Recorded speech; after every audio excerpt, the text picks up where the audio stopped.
What if daw? What if kung i-choose ninyong duha na mo stay bisag kahibaw mong duha na toxic na ang inyong relasyon?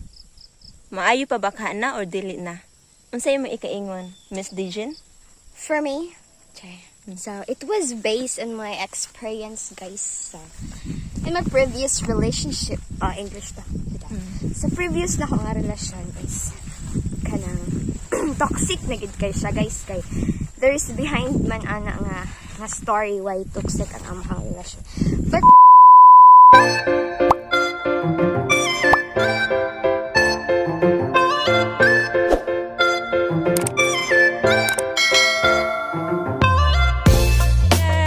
welcome back to my YouTube channel. This is my Talgi, and for today's video guys ay paghisgutan day nato ang mahitungod sa mga what if. What if? What if kung kamunduha i-choose ninyo nga mo stay sa inyong relasyon bisan og kini toxic na? Mag-work pa ba gihapon or dili na? So karon day guys akong ipaila-ila sa inyo ha ang ato ang guest. Life in a world that keeps changing. Think that it's progress you're making.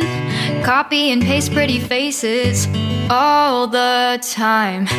Pictures so perfect we play through. Hey guys, ang atong kauban karon sa ato ang vlog. O siya ang ato ang interviewhon or pangutanon about sa toxic na relasyon. Kung i-choose ninyo nga mo stay or mag-work ba or dili na. So karon guys, ato din pagasugdan ang ato ang mga pangutana, mga kasika sa kinabuhi guys na dapat jud matubag. Kay kanang usahay guys ba maglibog ka. So unang pangutana guys, what if daw? What if kung i-choose ninyong duha na mo stay bisag kahibaw mong duha na toxic na ang inyong relasyon? Maayo pa ba ka na or dili na? Unsay mo ikaingon, Miss Dijin? for me, so it was based on my experience. So, in my previous relationship, English ta. Sa previous na akong relasyon is kanang toxic na gid kay siya, guys. Kay there's behind man ana nga story why toxic ang among relasyon. But then we still choose nga mo stay sa usab-usab because we know each other nga love na mo. Love na mo usag-usa. Sana yes, guys. Nadyo yung mga panahon guys na bisag love ninyo ang usag-usa, pero di gyud ninyo malikayan na moabot yun na ang toxic ng mga panahon. Oh no! But then makaanak ko nga kana gani toxic na siya. Di man sa ingon. Yes, kay ba ko sa ko galing nga love ko niya, then love sad na ko siya.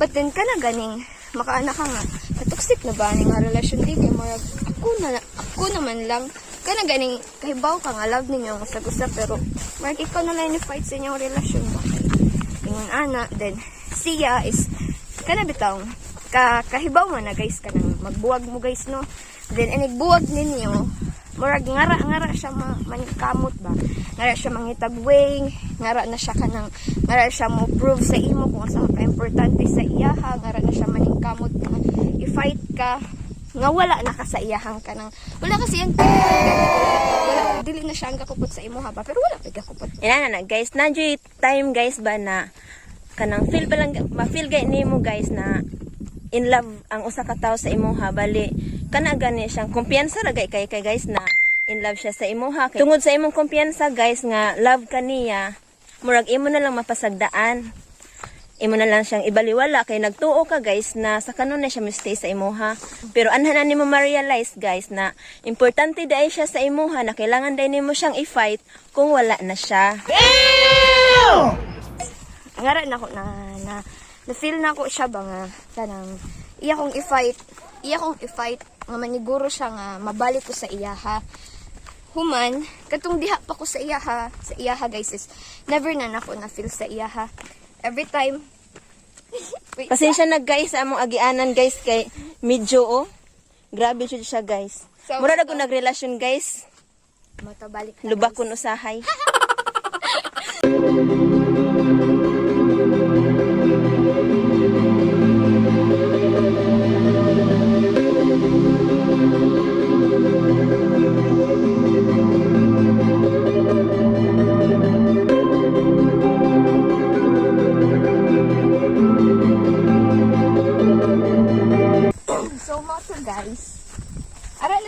ning kamot nga wala na ko sa iyang kiliran. Ara na siya ni hatag na kung importansya nga wala na ko sa iyaha ba. Then I know nga sa relasyon is dili kinahanglan nga kanang everyday dapat mag-chat mo, di ba? Di mo gud ta kinahanglan nga dapat halos kanan niya oras kay na sa imuha kay sa matag usa nato guys is najud tay kanang natay privacy po din. Natay lahi-lahi nga gamitan sa tong oras ba. Bali ako is kung ko nang nahanglan niya nga 24/7 dapat iyahang atensyon na sa ako as ang ako lang tay sige ang ako lang is kanang bisag gamay lang bisag mga 1 seconds charge ko bisag mga 10 minutes bisag mga 10 minutes na oras ihatag sa ako okay. Everyday? Everyday bisag 10 minutes lang everyday okay na kay ko pero matungog sa di wadyo na nahatag sa ako. Oh my God! So mo to So, ano ang ginawa mo? I decided dili lang kay To kana follow Jesus? Ay. dili lang kay kana ang kanang hinungdan ng ano ko nga toxic. There's a lot ng kanang char. Miss Dijin, sa panahon na kana ganing na-feel nimo na murag wala na lang sa iyaha, nya katong na-realize ka na inana siya o naka-decide ka na gusto na ka mo give up. Unsa man ang iyang gibuhat? So, ang iyang gibuhat guys is dito na siya naning kamot. Dito na nako nakita tanan effort dito na niya iya nagibuhat. Did you know nga kanang bawalan mis koan.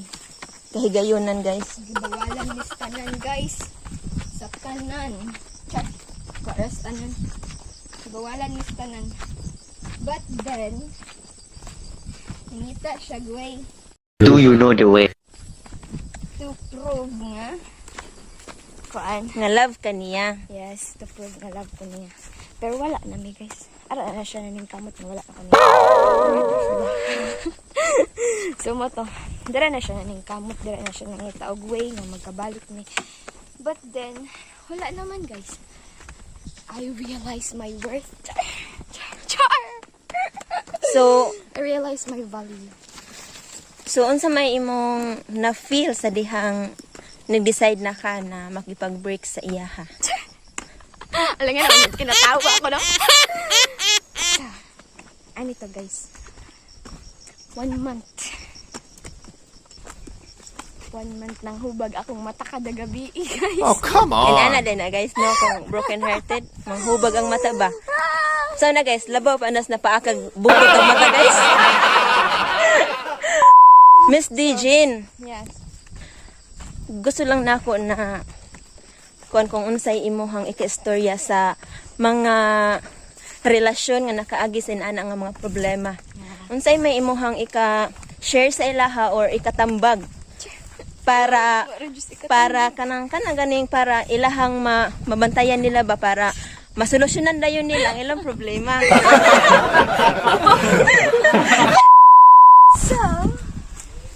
So mo to guys, ang ako lang ikatambag no sa mga kanang may uyab kay dira labo na sa mga nagsugod pa. Labo na sa mga nagsugod pa lang sa relasyon, no?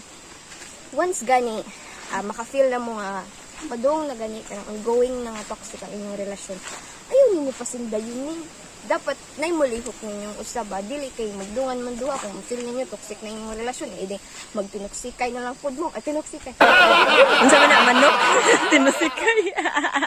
Galing na guys. Once gani nga maka-feel na mga kanang padung na toxic inyong relasyon. Nay usa ka tawo sa inyo nga kanang mulihok ba nga kanang work outside guy ninyo then mas better good siya guys if kamon duha i-choose ninyo ba nga kanang i-choose ninyo ba nga kanang once mo toxic na ayuhan ninyo balik kung hunaan ninyo balik kung asa mo nagsugod kung kinsa ninyo pag ila-ila sa usag-usa para kanang work ang inyong relasyon gani kay kanang malahi sad ba then kanang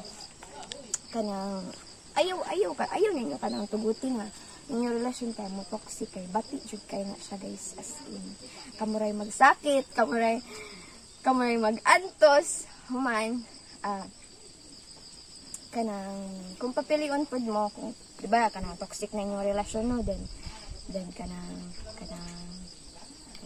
pag huna-huna mo sa usap-usabaw, mo stay pa ba mo? Ug ipadayon pa ba na ninyo kahibaw naman mga toxic. Pero kung toxic na jud kaayo din, kamo nang duha ang mo choose nga kanang hunungan ninyo inyong relasyon. Then kung ano ninyo, istoryahin ninyo tao. Go for it. Istoryahin ninyo tao. Basta pala ma-fix pa na ninyo, di ba? Mas maayo gid guys. Sa relasyon man good guys. Di dyan na mawagtang to. Di dyan na ka mawagtang ng pagka-toxic sa relasyon guys. Na adjud na depende na lang na ninyo kung kana ganun dili mo magpada, kung kanang strong mo sa usab-usaba. And then always choose nga happy, always choose to love your partner. And choose to have a healthy relationship, Yeah, right? Then always put God in the center of your relationship. Okay. Kung inyo iput ang Ginoo sa Thank you, Miss Dijen, for sharing about toxic relationship. Thank you. God bless. Ingon sila guys, dapat ka maokang mudagan. Dagan ba? Dagan ba kay gibukod kay giro? Dagan ba to stay away from him, labi nag toxic na ang iyang naong guys. Oh my God! Siyempre, uy, relasyon good. Sagot taon mo.